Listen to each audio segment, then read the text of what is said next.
In this recorded lecture, I will tell you something about glycans as biomarkers and functional effectors of age and age-related diseases. Glycans are the ultimate layer of molecular complexity, but in the same time, the most neglected molecules of cellular communication. Even now, many times we can see proteins presented without any glycans on their surface, while in fact the same protein, like this S-glycoprotein of the SARS virus, is actually more glycan than the protein. And the same goes for the cell membrane, which is actually covered with a thick layer of glycans. So actually, to reveal this dark matter of biology, to understand biology, we have to include glycans in what we do. But glycans are chemically very complex. They cannot be amplified, they cannot be produced in a lab. So to analyze glycosylation in a biological system, we have to work with a small amount of biological sample we can get. And then we have to do many chemical steps to be able to reliably analyze glycans. And this is why only a limited number of laboratories actually is performing high throughput glycomics today. My lab is one of them, and we already analyzed over 150,000 samples from different people, but not any people, but from people from the best phenotype and genotype cohorts in the world, including the Twins UK cohort, where we analyzed over 20,000 glycomes so far. And by analyzing the best cohort and collaborating with the best researchers in the field, we were able to push glycomics into the mainstream science, and now proper glycan analysis is actually helping our clinical colleagues to publish their work in the leading journals, including the gastroenterology, circulation research, and so on. One of the first things we learned when we looked into those large human cohorts is that glycans change a lot with age. For example, glycans attached to IgG, which are functionally relevant because they control the effector functions of IgG, in young people would mostly look like this, and they would be suppressing inflammation. While as we are getting older, those glycans are getting less and less represented, and other types of glycans, which are more pro-inflammatory, become dominant in people. So as people are getting older, their IgG glycome is becoming more and more pro-inflammatory. And actually, if we just analyze IgG glycans from a person, we can predict age of that individual plus minus 9 years. But even more importantly, the difference between the chronological age and something we call the glycan age is explained by the all known biomarkers of unhealthy life.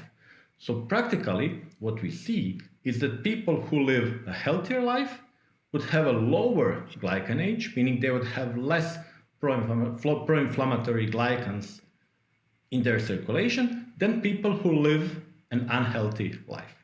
We still do not know whether this is predictive of mortality because not many people in our cohorts actually died. But when we looked into the world and analyzed people from different countries, and we analyzed 27 different populations, we saw that there is a very high correlation between the composition of a glycome and expected lifespan.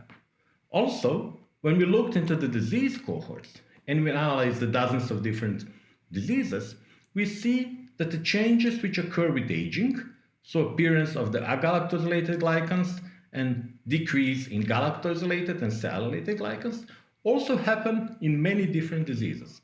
So this change is not a specific biomarker of a given disease, but it's an indication of an underlying molecular process which we believe is a low-grade chronic inflammation, which is actually contributing to development of these diseases. And actually, in many of these diseases, we see that changes in glycans come years before any other symptom of a disease.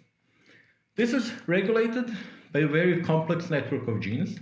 Through a series of GWAS papers, we identified over 40 genes which work together to decide about IgG glycosylation, and many of these genes are known risk factors for diseases. And then when we looked into people with these diseases, we see the same type of changes, which is actually reviewed in a recent paper published slightly over a year ago.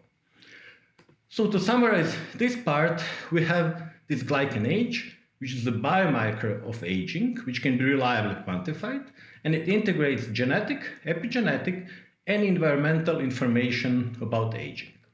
But these molecules are not only biomarkers, they're functional effectors which regulate function of the immune system on multiple levels.